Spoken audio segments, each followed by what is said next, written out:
Bonjour à tous, j'espère que vous allez bien. Je vous partage une nouvelle recette de soupe de châtaigne, comme certaines personnes me l'ont demandé sur Instagram. Donc aujourd'hui, je vous propose un velouté de châtaigne à l'oignon. Alors, pour cette recette, il nous faut donc des châtaignes. Alors ici, j'ai des châtaignes, comme vous le voyez, elles sont déjà décortiquées. C'est des châtaignes que j'avais ramassées au mois d'octobre. J'avais enlevé la première peau. Pour ceux qui n'ont pas vu la vidéo, j'ai fait une vidéo comment enlever, éplucher les châtaignes facilement. Je la remettrai à la fin de cette recette. Donc moi j'avais nettoyé donc ces châtaignes là, j'avais enlevé la première peau et j'avais congelé une partie. Et donc là j'ai décongelé 300 grammes.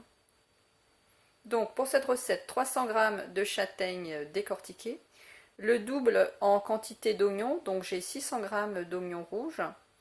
J'ai du curcuma aussi, du romarin que j'ai mis à infuser, et puis de l'huile d'olive.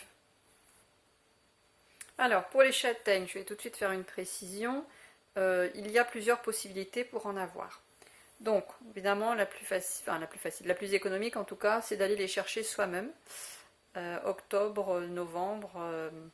Voilà, c'est la bonne période. Si vous n'en avez pas ou s'il n'y en a plus, on peut en trouver aussi bien sûr dans les magasins, dans toutes les grandes surfaces, il y en a partout. On peut acheter des châtaignes en conserve ou en bocaux, soit en boîte de conserve, soit en bocaux. On peut les acheter aussi sous vide, on peut trouver des châtaignes séchées et on peut trouver des châtaignes surgelées. Donc il y a plein de possibilités d'avoir des châtaignes. J'ai épluché les oignons et la première étape, ça consiste tout simplement à couper les oignons en lamelles.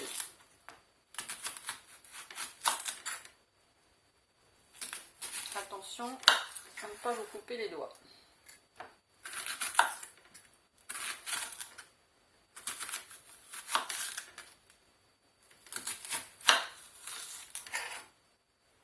J'ai coupé tous les oignons en rondelles épaisses. Je vais les mettre à rissoler avec un tout petit peu d'huile d'olive.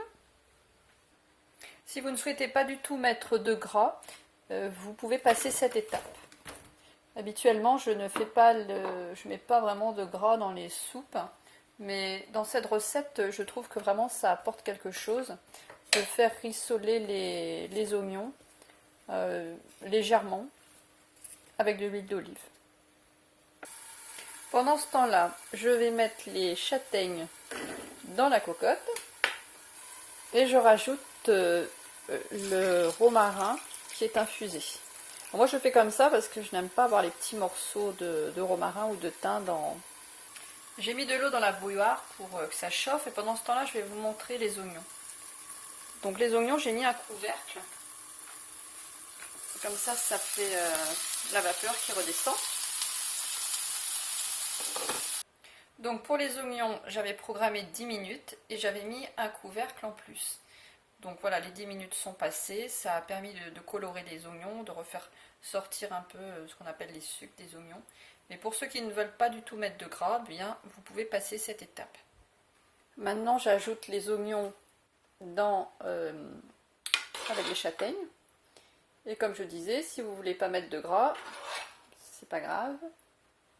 Ben vous les mettez, vous ne faites pas revenir les oignons et puis vous les mettez directement dans la cocotte avec les châtaignes. Je rajoute l'eau que j'ai fait chauffer à la bouilloire et puis je vais programmer thermostat 5, 30 minutes. Je vais rajouter un couvercle et puis je vais laisser cuire 30 minutes et je vous retrouve après. Les 30 minutes sont passées, la soupe est cuite et donc je vais la passer au moulin à légumes. Alors pourquoi j'utilise le moulin à légumes et non pas le mixeur plongeant pour la soupe de châtaigne? Bien c'est tout simplement parce que le moulin à légumes ça va permettre de toutes les petites peaux, la petite peau de la châtaigne que je n'ai pas enlevée, la deuxième peau, elle va rester tout simplement dans la grille du moulin à légumes. Alors par contre si je mixais avec le mixeur plongeant, ben, toute la peau, ça se retrouverait dedans et ça serait pas très bon. Par contre, c'est vrai que tout le monde n'a pas de moulin à légumes. Dans ce cas-là, il y a peut-être une autre solution. Enfin, il y a une autre solution. c'est de mixer par exemple avec un mixeur plongeant et ensuite de la refiltrer après pour enlever la peau avec une passoire. Donc, comme je vous disais, si vous n'avez pas de moulin à légumes, vous pouvez utiliser un mixeur plongeant ou un autre robot, enfin ce que vous avez. Vous mixez et ensuite vous pouvez tout simplement la refiltrer en utilisant ce genre de passoire. Et là, comme ça, vous aurez toutes les petites peaux qui vont rester dedans.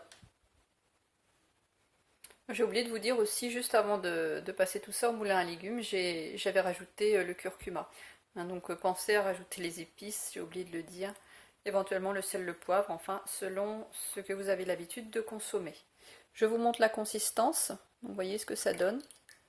Si vous voulez quelque chose d'un peu plus épais, bah vous mettez moins d'eau.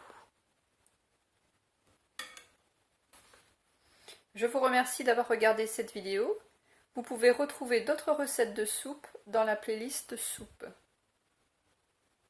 Si cette vidéo vous a plu, pensez à laisser un pouce bleu. Et je vous donne rendez-vous jeudi prochain à 12h30. Bonne fin de semaine à tous, à très bientôt.